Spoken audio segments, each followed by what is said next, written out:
It is so important to understand this. If you want to influence and help people, here's the key.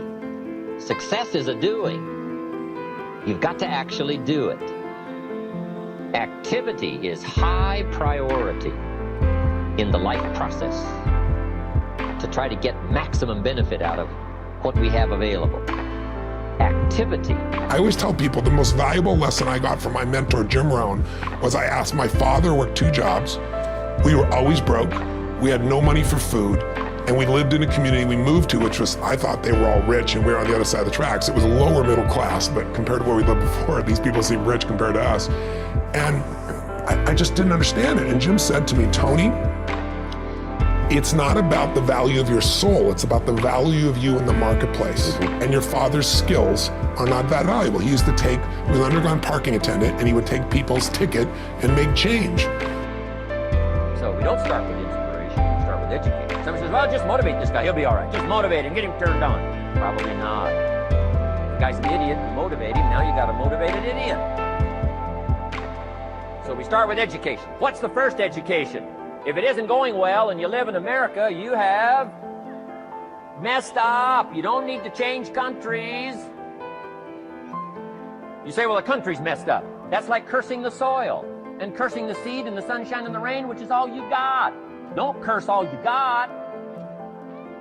When you get your own planet, you can rearrange this whole deal. But this one, you got to take like it comes. It's necessary to know that everybody won't see it, that everybody won't join you, that everybody won't have the vision. It's necessary to know that a lot of people like to complain, but they don't want to do anything about their situation, that you are an uncommon breed. You know, you have to know within yourself that I can do this. Even if no one else sees it for me, I must see it for myself. That's necessary.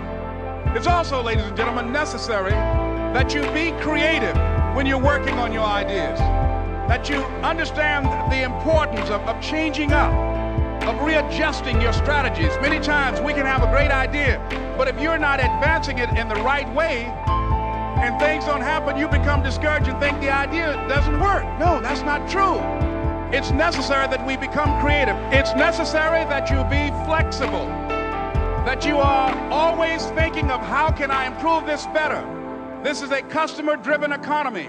It's necessary for you to always explore various ways in which you can improve the quality of service that you're providing for the people in your organization. The research now shows, it's being done at Yale, it's being done overseas in England as well, and they found that 40% of all jobs they project in the next 10 years are going to disappear because of technology. It's going to be replaced by an algorithm, it's going to be changed. You know, all these guys on Wall Street, you're seeing all these algorithms take over and they're getting rid of all these traders, right? It's changing radically in these hedge funds. There's 3 million truck drivers. Self-driving cars are here. In the next 5 years, they will be the standard, certainly within 7 or 8 years. Are you gonna hire someone who can only work 8 hours a day and sometimes gets drunk or can make a mistake when you can buy a machine, write down the machine, and be in a position where it works 24 hours a day driving? But no one is telling these drivers this, and they have to retool now. So technology is the biggest challenge. Labor is less valuable because of efficiencies with technology, and it's gonna get better and better for technology, which is scary when you think about what's going to happen for jobs. So I say to people, you got to participate in your own rescue. You've got to retool yourself. Now here's an important question. What is your philosophy about activity? What about hard work? What about long hours? What about full days? If you're doing something, how hard should you go at it? How much time should you put in? Everybody has to develop their philosophy about activity. Just by way of review, let me quote you. Old Testament says, 6 days activity, 1 day rest. That's called philosophy of ratio of activity. What is a good ratio of rest and activity? Old Testament says 6 days of one, 1 day of the other. Hire on the basis of competence, using objective tests, and let the cards fall where they're going to. And don't be afraid to tell people that that's what you're doing. Watch your HR department carefully and make sure that they're not pushing diversity, inclusivity, and equity initiatives, that they're not requiring people to take implicit association tests that hypothetically reveal their unconscious bias. All behavior is belief. What?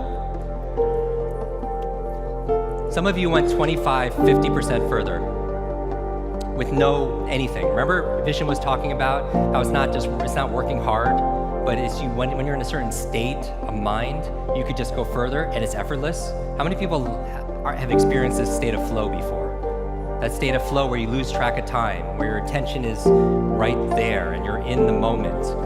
And it's the level of challenge is really matching your level of capabilities, and you're stretching yourself and you're in that zone, right? Like that athletes talk about, that Stephen Kotler talks about in The Rise of Superman and Stealing Fire and so on. How many people are familiar with Steve's work, by the way? I'm just curious as context. Okay, so how do you get into those states? One of the ways is just believing that you can. Because if you believe you can or believe you can, either way you're right, because all behavior is belief driven. Some of you went 25, 50% or more. What if you could go 25, 50% more in your business? That effortless. What if you could go 25, 50% even more in your body or in your relationship? Did you work harder the second time? When you turned the second time, yes or no? No, because it's a state, right? So behavior, so belief. Let me give you an example. I'm gonna play this game with you. We're gonna do this together collectively. I need some mic runners here, please. There's a couple mic runners. How many people here talking about memory? Because memory, forgetting is a state. When it comes to learning, let me give you a distinction here. A lot of people say, oh, I have a bad memory, right? They always think I have memory, or I have focus, or I don't have focus, or I have creativity, I don't have creativity. I want you to scrap that. Creativity is not something you have, it's something you do. Focus is not something you have, focus is something you do. Energy is not something you have or don't have, it's something you do. Memory is not something you have, it's something you do. And what's the benefit of turning it into a do, as opposed to something you have? What's the benefit? You have control over it, because you can put it into a process. It becomes a strategy, because there's a strategy for reading faster. There's a strategy for remembering names. There's a strategy for having focus. And it's a verb, not a noun.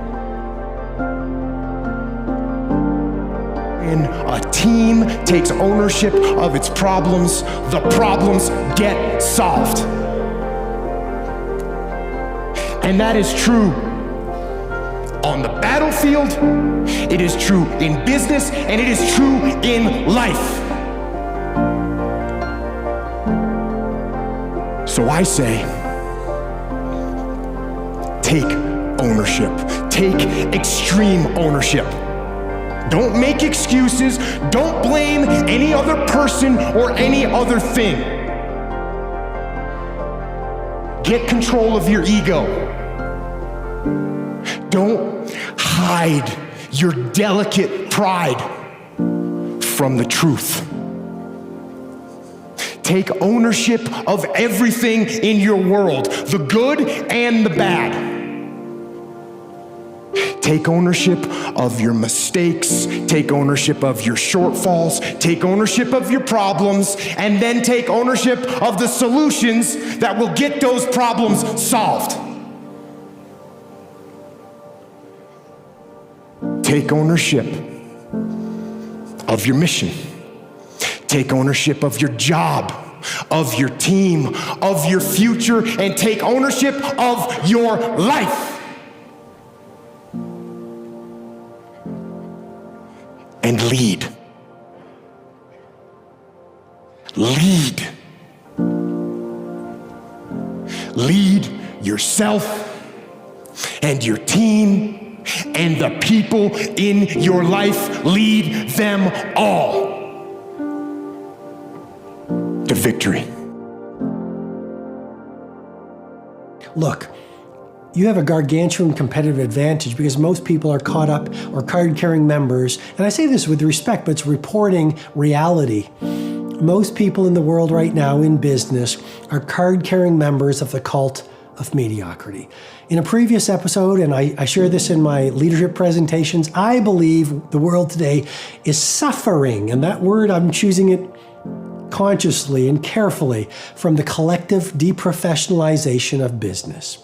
A little while ago, I was in an airport. There was an elevator repairman, and he had his boombox cranking out hard rock. Well, that's fine, but he's at work. He's not at home. I go into a store these days. There are people listening to music out loud when they should be taking care of customers.